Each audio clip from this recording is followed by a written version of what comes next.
welcome back to the board. I'm the Gavin Major, and today we're doing a broad brush review and summary of the Japanese tech tree alternative destroyers which have been recently introduced into the game. Now, the aim of this review and summary will be to cover tiers 4 to 6, however I will also include a quick cover of tier 7 at the end. Now, this will be split down into a number of topics. These topics will first of all be the traits. The idea here is to cover the general traits of these destroyers in each category, and that will cover survivability, artillery, torpedoes, maneuverability, concealment, and consumables. We'll also take a look into the commanders that you can use on these destroyers, taking a brief look at them and seeing what they offer. We'll also look at the playstyles, basically how do these destroyers play in the game. We'll also do a summary where we take we'll see what we can take away from those previous categories. We'll also do a tech tree ranking. It's not exactly like first place, last place, but it's basically like how do I feel, how do they compare in regards to the existing tech trees in standard and in ranked play. I'll also have a small section where I have a how would I improve it, is there anything that I would change in regards to these ships, and there's also going to be the tier 7, a quick cover of the tier 7 Japanese gunboat destroyer Akazuki. And now I should tell you that obviously this is broad brush. Some of this is based off my own opinion, and so your mileage and experiences may vary. So on to the traits of the tier 4 to tier 6 Japanese alternative destroyers, and starting off with survivability. They have the lowest amount of HP for their tier, so they don't exactly have a lot of staying power. I do look forward to seeing their armor layouts when it comes to the armor view in the game, but until then, not really much more I want to say in regards to survivability. Going on to the artillery, they have a reasonable gun caliber and number for each tier. They have an average just below average range. They have a slow gun reload speed, however, and they also have a slow turret reverse. When it comes to the shells, you have an average to just above average high explosive shell damage, you have an average to just below average fire chance, and you have a below average AP shell damage. When combined with your slow gun reload, you are looking at having a poor to worse high explosive DPM, poor to worse AP DPM, and poor to worse fires per minute. So from summary of the artillery, you can kind of say, well, they're definitely not really gunboats, so that kind of leaves torpedo boats. And so let's move on to the torpedoes. Looking at the torpedoes are mounted on the center line, providing the ability to launch to both sides. This, however, then provides a good number of torpedoes per salvo. You have reasonable torpedo arcs as well, from what I can tell. The torpedo caliber is smaller for the tier 4 in comparison to the tier 5 and 6. This means that for the next couple of stats there will be some variances. So due to the torpedo caliber, reload times per launcher and tube vary from tier to tier. Reload for the tier 4 is actually very quick. However, when compared to the reload time for the tier 5 and tier 6, the tier 5 and 6 are approximately average for the launcher and slow per tube. Going on to the torpedo damage, due to the changing caliber, damage for the tier 4 is actually quite low. Damage for the tier 5 and tier 6 is actually above average. Now, you have an average torpedo range on the tier 4, and you have a long torpedo range on the tier 5 and tier 6. Going on to torpedo detectability, you're looking at approximately average for the tier 4 and the tier 5, however you are looking at the largest for the tier 6. And when combined with the circa average torpedo speed, it does appear that the enemies will have an average torpedo reaction time for the tier 4, and they have a very long, or among the longest torpedo reaction time for the tier 5 and tier 6. So what this reaction time is basically a combination of the torpedo detectability and the speed that the torpedoes go at. Now, obviously, this then gives you a time. That time isn't truly reflected in the game because the way the game is scaled, if you don't quite know, the World of Warships is kind of scaled, so we're kind of playing like a mini, like an alternative version. So actual distances in the game don't actually scale correctly. So what this means is, if you run the counts, you'd say you're probably looking at about a 39 to 40 second reaction time to torpedoes when they come in at 1.8 kilometers at about 59 knots. This may not be completely correct, it's kind of just off the top of my head.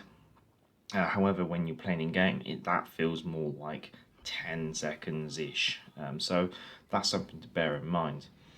Going on to Maneuverability, now you are looking at good speed at all tiers apart from the tier 6 where you are the slowest, so that's quite a harsh thing on that tier 6. Now you have a smaller than average turning circle and a reasonably good rudder shift. The engine and rudder modules are exposed, however, and are easily damaged and incapacitated, so that's something to really bear in mind. Going on to concealment, and you are looking at a better than average concealment. You're really just either second place or third place when it comes to how good your concealment is. Going on to the consumables, and you come with a standard engine boost which gives you plus 8% speed. You also come with smoke screens which are very similar to the other Japanese destroyers. However, one thing to note is they do have a slightly shorter dispersion time, and that's how long the smoke screen is going to sit around for. Now, smoke can be swapped for a torpedo reload booster consumable on the tier 6, so we'll cover that off later on. So on to commanders, and most of you will be already familiar with the two main options. These are Tanaka and Karita. Now, the reason why I say that is that these have been in the game since the very start, and so have Japanese destroyers. Therefore, if you do play Japanese destroyers already, or even have any kind of form of experience, you would already have some experience with these commanders and have a kind of idea to what kind of gameplay you like. Now, one thing to mention is there is also the possibility of you already owning an additional Halloween 2019 commander called Hellsinger. So I will temporarily cover him off because he is a bit of an interesting one. Now, they all have access to reasonable base traits. You're looking at improved torpedo damage or duration of the engine boost, so they're not bad choices. So when it comes to Tanaka, he's mostly recommended for a torpedo boat build, and personally I'd say I'd recommend him for the tier 4 and the tier 6. However, you could use him on all of them. Now, Karita, he's normally a recommendation for a gunboat build. However, you can still use him as a torpedo boat build, so he's not a bad choice of a commander, and I like to use him on my tier 5. The reason being is that I'm a bit weird like that, and I like to have a bit more of a gunboat build sometimes. Now, Hellsinger, he's very much like a hybrid commander. He's got qualities from both Karita and Tanaka, so you can kind of mix it up. However, one thing to mention is that he does lack quick fix or unstoppable. Now, the reason why I mention that is because quick fix or unstoppable are highly recommended skills for your commanders due to the way that the engine module and the rudder module are exposed and easily incapacitated on these destroyers.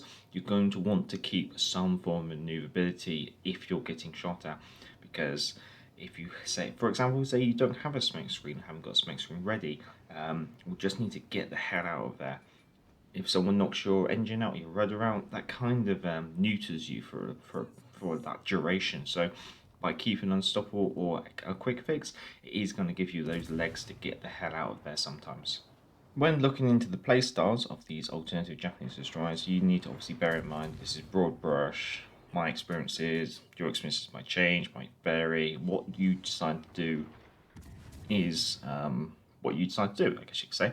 However, when you look into these and look at the way that the traits are very much good torpedoes, good concealment, all right maneuverability, terrible survivability, it's kind of pointing towards that these are very much torpedo boats through and through. So when you play them, you're going to be playing them as torpedo boats. You're going to be keeping at range, hopefully using your torpedo range to make sure you've got enough buffer between your detectability range and the enemy. You're going to be trying to avoid getting spotted because you can't be shot if you're not spotted. People won't know where you are, so you're hoping to try and get torpedo angles on enemies. Another one is you want to be avoiding cruisers with radar. The reason being is obviously, well, that goes out saying for a destroyer, but you just obviously don't want to be focused. And the one is you want to be avoiding enemy gunboat DDs. So I know that sometimes people like to use a Karita build as a torpedo build in order to use twist and track, so they can kind of keep track on where the enemy DDs are, like kind of give them an idea where they have to run away from. That may not be for everyone though. But some things that I've also been able to do is, it's only regarding the tier 5. but this can be shaped into being a hybrid with a gunboat commander if that's what you'd like to do. However, it will be no stronger than a hybrid Fubuki build. It's only worth considering if you're looking to be able to defend yourself from breaking away, so that's almost like you're kind of saying, I know I'm going to be detected, or if you're already considering this kind of build on the Fubuki. So I myself, I'm a bit of a strange one. I like to put a gunboat commander on my Fubuki, on my Akatsuki, and therefore I've kind of done it on the Hatsuharu as well. It just means it fits more into my playstyle because I don't enjoy being a torpedo boat. I like to be a bit more of a hybrid. It doesn't mean that she's a great hybrid, but she's more of a hybrid that I can kind of get on with them. Now, there's only some minor differences between these alternative destroyers and the existing Japanese counterparts at their tiers, but the differences to note are mostly in the maneuverability. These ones are slightly more maneuverable, especially in regards to rudder shift and turning circle. Furthermore, concealment. These are slightly more easy to spot. It's only by a matter of like 100 meters or so in comparison, but it is something to bear in mind that these are slightly less concealed. Now, an interesting one, obviously we don't have the stats in game, but it doesn't take much to really just look at the ships side by side in game and just count the number of AA barrels on board, and you can tell that these alternative destroyers do have a better AA rating just by the number of AA barrels on board. So that could have some form of effect on your choice in the future. Obviously, that future is a good distance off, so I wouldn't really be worrying about it too much right now. But that's just an idea of the play styles. Basically, if you play the Matsuki, the Fubuki, the Akatsuki, or the Kigera already, then you're probably going to be playing the Minukaze, the Hatsuharu, and the Shirasatsuyu in very similar ways. So, going on to the summary. In comparison to the existing Japanese destroyer line, these are very on par with their counterparts at each tier. These destroyers are more agile, as I was saying, so they got more rapid rudder shift. The tier 6 is definitely the weak link in the chain in regards to these alternative Japanese destroyers, considering the ship's stats and the matchmaking that she can kind of face. Taking the torpedo reload booster and consumable over the smokescreen consumable for the tier 6. Personally, I found that a better choice. I know that might not be for everyone. Some people might like to have the smoke screens in order to maybe break off an engagement and stuff, but with the Shirasatsuyu, I really did find that once I swapped the smoke screen to the torpedo reload booster, I just started to get a lot more better results with it. So I would highly recommend play around with both choices. Obviously, it's going to be down to your playstyle. Your experiences might vary, but torpedo reload booster was really the main choice that I thought it made it better for me. As I mentioned before, the AA complements are better than their existing tech tree, I guess you could say. So this is something to possibly bear in mind when carriers are fully introduced, combined with these alternative destroyers being more agile. It does mean that they're going to have a better nature for dodging, say, incoming bombs or torpedoes from the aircraft, and at the same time having a higher or better AA complement in order to resist the enemy aircraft coming in. So I look forward to testing and comparing these Japanese destroyers in the future carrier test event, which has been confirmed for Q1 2021. Now, the existing commanders are good, and they're tried and tested with the existing Japanese destroyers, so there's not really much you can really add to it. Being that the differences between these destroyers and the existing ones aren't massive, you pretty much can just pluck up one of your commanders off the, say, the Fubuki and stick in the Hatsuharu, and you'll probably have very similar results, is the best way to put it. So, in summary, yeah, no, there's not really too much to say. Obviously, I guess some people might be a little bit annoyed with the way that they were coined Japanese gunboats at the start. However, Wargaming never really used this term. It's just a term that was kind of thrown around by a couple of CCs and stuff. And the reason why that terminology is used is obviously because this tech tree line would lead to Japanese gunboat destroyers on PC, and it kind of has with the Akazuki. However, we've only got the one, so it's not very much of a trail to like a greater glory. There's only one gem at the end of the tree. But we'll move on to the next topic. So, tech tree ranking. So this is going to be looking at ranked gameplay and standard gameplay. However, it's probably worth mentioning that the comments in regards to ranked gameplay are probably not completely founded, I guess you could say, simply due to the way that ranked gameplay has recently had matchmaking changed. So rather than in ranked gameplay where there was only going to be 2 destroyers on each team, therefore you really had to make your destroyer count. It's kind of now all gloves are off, and it's therefore you can kind of choose whatever you want really, because you know you're not going to be the pinnacle of the destroyer team, I guess you could say. So for the tier 4, I'd say it's not the strongest destroyer. It's pretty much on par with the Matsuki. So if you're looking for a comparison, Matsuki in tier 4 ranked, decent torpedoes, but with only 2 guns, not really going to be doing too well. So the Minukaze, again, great concealment. She has a very rapid torpedo fire, so keep chucking them out, but these torpedoes only 10,000 damage. Guns are all... You've got 4 guns, great. However, they're not exactly going to be pumping out rounds. So looking at tier 5, the Hatsuhara, again, is on par with the Fubuki, so pretty much it's the choice between do you want the Fubuki or the Hatsuhara. They're very similar in terms to DPM and torpedoes. It's just simply the differences in concealment, maneuverability, and survivability. Now, personally, I don't feel that Japanese destroyers are the strongest choice for ranked. However, that is really just my own opinion. The reason why I have that opinion is because I kind of feel that a Japanese destroyer can't really hold on to an objective tooth and claw. However, with matchmaking changed, that might change that kind of situation. Going into the tier 6, I think the tier 6 is definitely a weaker choice than the Akatsuki. So I'd already say I wouldn't really place the Akatsuki high on the list. I guess I'd probably put it mid-table. However, with the Shirasatsuyu, I'd probably rate that worse than that. So that would be definitely low on the table. That would probably be... I'd probably put it... It's probably better than the Minsk. But that's... Yeah, so I'd probably put it like second from bottom, maybe.